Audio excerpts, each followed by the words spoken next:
In Project 2, we covered the ratio analysis for Tesla, first going on the short-term solvency ratios. Tesla's current ratio was 0.86. The current ratio is defined as the amount of current assets divided by the amount of current liabilities. Tesla finances more with liabilities than they do assets compared to the industry, as their ratio is under 1 at 0.86. The quick ratio for Tesla was at 0.56. Compared to the industry average, Tesla utilizes liabilities over assets when financing, as their quick ratio is under 1 at 0.56. The cash ratio is the measure of cash divided by current liabilities, giving you the amount of cash on hand per dollar of liabilities. Tesla's 2017 cash ratio is 0.44. Tesla has a relatively similar cash ratio compared to the automobile industry, which is right above 0.40, meaning that they have roughly 44 cents for every dollar in their liabilities. Moving on to net working capital, total assets is defined as the total net working capital divided by the total assets of a firm, which gives a dollar value of net working capital for every dollar of assets. Tesla's 2017 net working capital assets ratio is 0.5. Interval measure is defined as a firm's current assets divided by their average daily operating costs, which gives a dollar for your assets for every dollar of average daily costs. Tesla's interval measure is 622.16. Moving on to long-term solvency, we covered the total debt ratio, which is defined as total assets minus total equity divided by the total assets, giving you a dollar of value of debt per every dollar of assets. Tesla's total debt ratio in 2017 was 0.85. Compared to the industry average, Tesla has a much higher total debt ratio, meaning that they finance much more with debt than they do with their assets. Their total debt ratio is still under 1, so they still have more assets than they do debt, but at 0.85, they are right on the line. The equity multiplier is defined as the total assets divided by the total equity. This number depicts a firm's financial leverage, meaning a higher equity multiplier means that a firm is using more debt compared to more equity to finance their asset purchases. Tesla's 2017 equity multiplier is 6.76. Compared to the industry average, Tesla has a lower equity multiplier than most automobile firms. However, it is still consistently over 4, meaning that Tesla uses 4 times more debt than equity when financing operations. The debt-to-equity ratio is defined as a firm's total debt divided by total equity. This gives you a dollar amount of debt for every dollar in equity. For 2017, the debt-to-equity ratio is 2.43. Tesla has a lower debt-to-equity ratio than the industry average by roughly 2. This means that compared to the industry, Tesla is only financing with half as much debt as the industry leaders. The long-term debt ratio for the company was 0.7.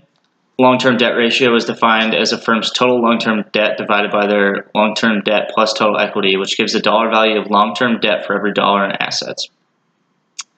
Tesla is trending towards more debt in comparison to total assets.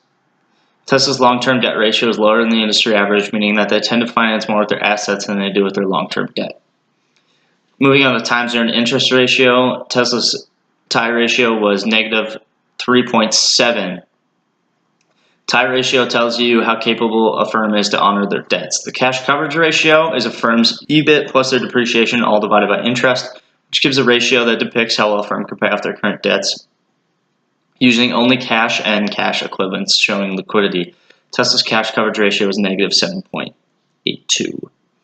Moving on to our asset management ratios, the inventory turnover ratio is defined as the COGS divided by inventory, which shows how many times inventory has been flipped in a given period. 2017 inventory ratio for Tesla is negative 53.27.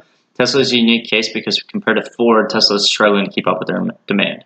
Tesla's inventory turnover is much lower than the industry average, once again because they aren't able to keep up with their demand. Days sales in inventory is also negative 6.85.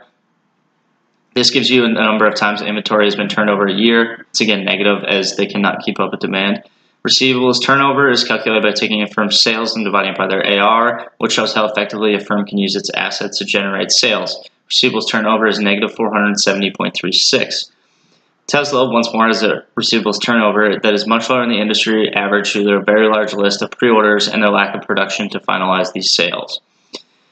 Day sales and receivables is currently negative 0.78, which expresses how long on average it takes for consumers to pay off their invoices. The net working capital turnover is 0.83, fixed asset turnover is 0.57, and the total asset turnover is 0.41, all for 2017. Profitability ratios, Tesla currently has a negative profit margin of 0.17. This number tells you how much income the firm is retaining for every dollar in sales they acquire. For return on assets, Tesla has a ratio of 2.43.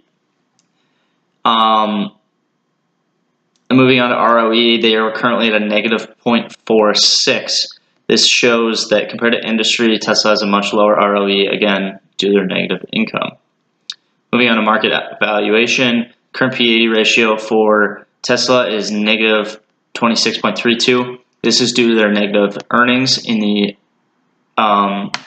past fiscal year, which in turn turned their P/E ratio negative due to the denominator.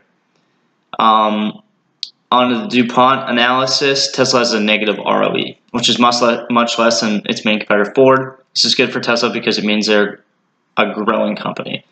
However, at the same time, it's a main weakness because they're generating less net income than they are equity, and their net income is negative.